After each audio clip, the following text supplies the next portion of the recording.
So in 2006, we had a real problem with infection prevention and control, which was manifesting itself as a sort of almost a C. difficile epidemic. So when I talked to the senior team, it was pretty clear that they'd done a lot of work already to try to reduce C. difficile in the organisation. But they still had 50 cases a month with a 30% mortality rate. The first thing that we might want to share is how did we get started? So we got started by deciding how we wanted to make the change happen, and we were very keen to do this in a collaborative way, so we chose to use the Breakthrough Series collaborative model.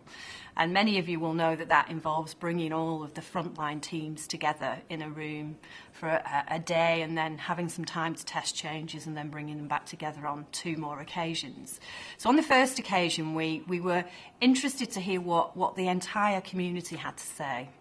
So we considered ourselves to be bringing in the experts when we brought in the frontline nursing staff, the porters, the patients, the people who gave out the dinners. So they were all in the room with the microbiologists and the people who'd been trying to make the changes to date.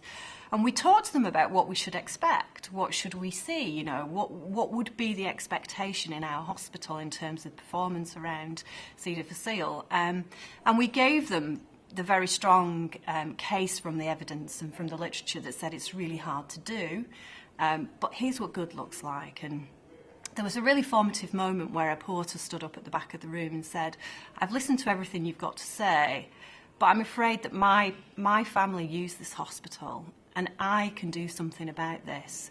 So I think we should go for no cases of C. difficile in this hospital. And it was at that point really where I think the whole room changed their level of ambition around what it was possible to accomplish. It was a very powerful and very formative period in the change programme, and I think shows the power of engaging with people who really are the experts. I mean, he really was the expert at changing the system. And it became very clear that actually if the nursing staff on the ward all had great hand hygiene practices, but then on the way to the X-ray department, the porter didn't understand them, that wasn't a great system. So it was about connecting all elements of the system together. And they began to work together.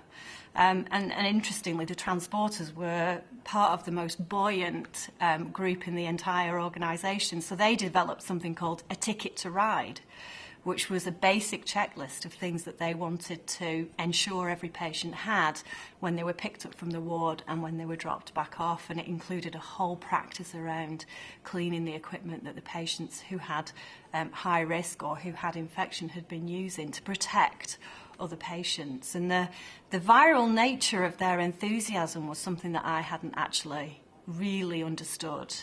They were incredibly driven by the level of ambition. They were incredibly driven by the data. They were so proud when those numbers came down. And within a 3-month period of the programme of work starting, we'd seen a 70% reduction in C. diff outcome across the entire organisation.